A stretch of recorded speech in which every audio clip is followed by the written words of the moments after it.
He's in a wheelchair, 80 years old, hands shaking, just a little, and with a stick of colored pencil, he's drawing a woman's face, her eyes, her nose, the exact curve of her jaw.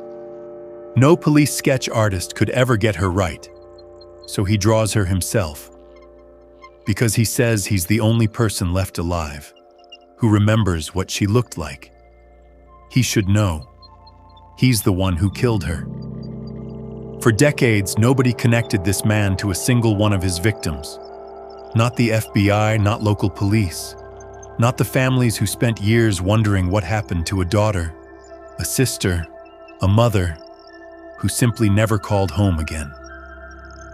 By the time investigators finally sat him down and let him talk, he described murder after murder after murder. In places detectives never thought to look. In cities he was never even a suspect in. 93 of them, in his own words. The question that kept investigators up at night wasn't just how many people this man had killed. It was how, for over 40 years, nobody had noticed. To understand that, you have to understand who the system was built to protect, and who it wasn't watching at all. Most of Samuel Little's victims were women living on the edges of American life. Sex workers, women struggling with addiction, women without stable homes, without anyone checking in on them every day. Women whose disappearances, when they were even reported, got a single paragraph in a local paper, if that. When they were found, medical examiners often had no reason to suspect murder at all. Overdose, accident, cause undetermined. That was the finding, again and again, on bodies that had actually been strangled. Little chose his method carefully. Strangulation doesn't leave the kind of obvious trauma a weapon does.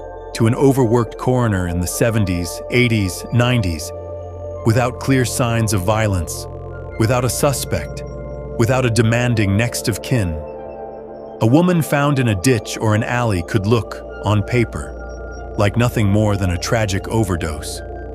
He wasn't hiding from the system. He was choosing victims the system was least likely to investigate. And for decades, he was right. Samuel Little was born in 1940 in Georgia. He drifted through American cities his whole life.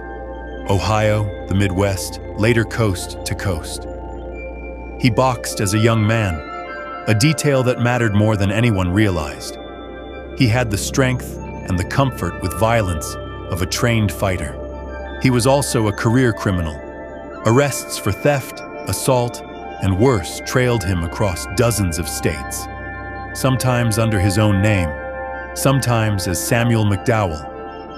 He never stayed anywhere long enough to become a suspect in anything. According to his own confessions, he started killing around 1970. He wouldn't stop, on and off, for the next 35 years. Nobody was tracking him as one offender, because on paper, he never looked like one. His victims were spread across at least 19 states, different jurisdictions, different departments, most of which had no reason to ever talk to each other about a string of cold, unrelated homicides, hundreds of miles apart. A serial killer hiding in plain sight doesn't need to be clever if the victims have already been failed by everyone else. The first real crack in the case didn't come from a confession. It came from science. Little is arrested at a homeless shelter in Kentucky, a narcotics charge. Should have been minor.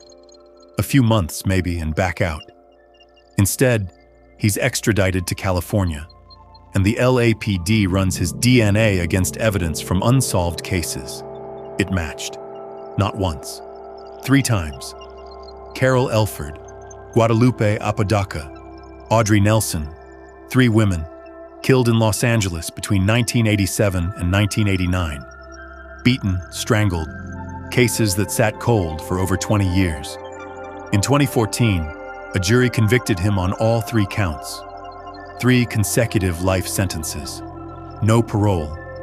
By any normal measure, the story should have ended there.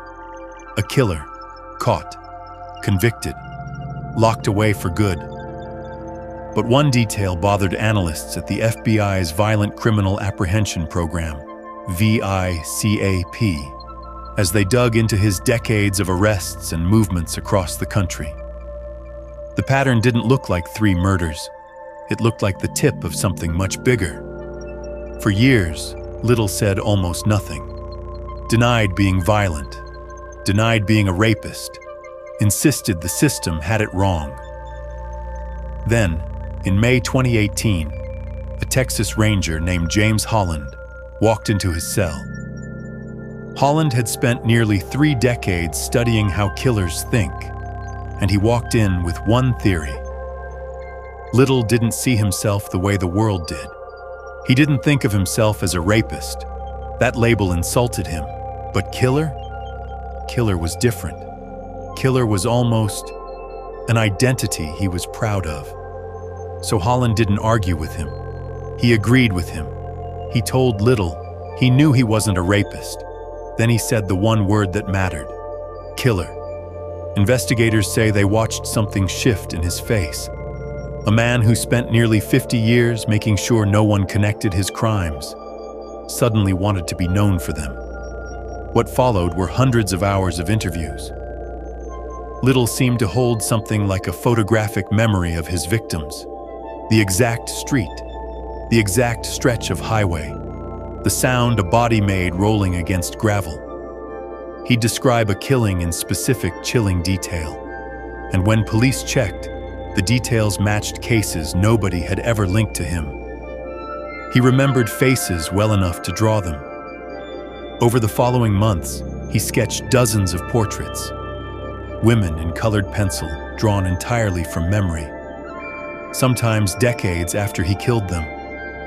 For victims whose names were never recovered, those drawings became the only lead investigators had. One by one, cold case detectives from across the country flew to Texas to sit across from him. An assembly line of investigators, each hoping the next confession would finally close a file that had haunted their department for years. By the time the interviews were done, Samuel Little had confessed to 93 murders, committed between 1970 and 2005, across at least 19 states. In October 2019, the FBI made it official. Crime analysts reviewed his confessions and found them credible, consistent, detailed, matching evidence only the real killer could have known. At that point, 50 of his confessions had been formally confirmed. The FBI named Samuel Little the most prolific serial killer in United States history. It came with an uncomfortable footnote. He very likely could have been stopped decades earlier if the deaths of the women he killed had been investigated as murders in the first place.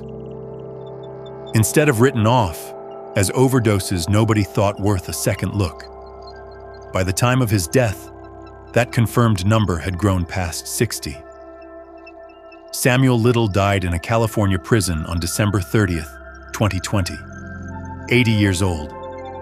Officials said natural causes. He never faced trial for most of the murders he confessed to. There was little legal need. He was already serving multiple life sentences. Prosecutors in many states decided that closure for families mattered more than new trials against a dying man. His death didn't close the case. Dozens of the 93 murders he described are still unmatched to a known victim. Some because the details haven't been connected to a name yet.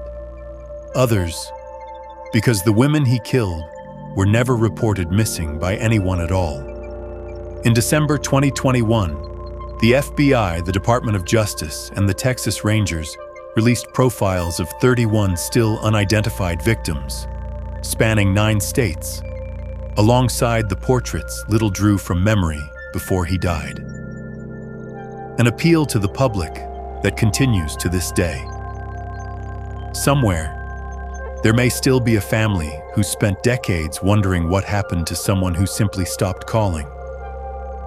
Somewhere, a name that's never been attached to one of these cases is sitting in an old missing persons file, waiting for someone to make the connection. Samuel Little spent nearly 50 years betting that no one was keeping count. For a long time, he was right. It took one investigator willing to sit across from him for hundreds of hours, one shift in language, and a killer's own need to finally be seen, to prove, at last, just how wrong that bet had been. If you know this case, or if you recognize any of the descriptions the FBI has released, investigators are still asking for help identifying Samuel Little's remaining victims. Tips can be submitted directly to the FBI. And if this story affected you the way it affected us, subscribe. Stay with us for the next case, because somewhere, there's always someone still waiting for the truth.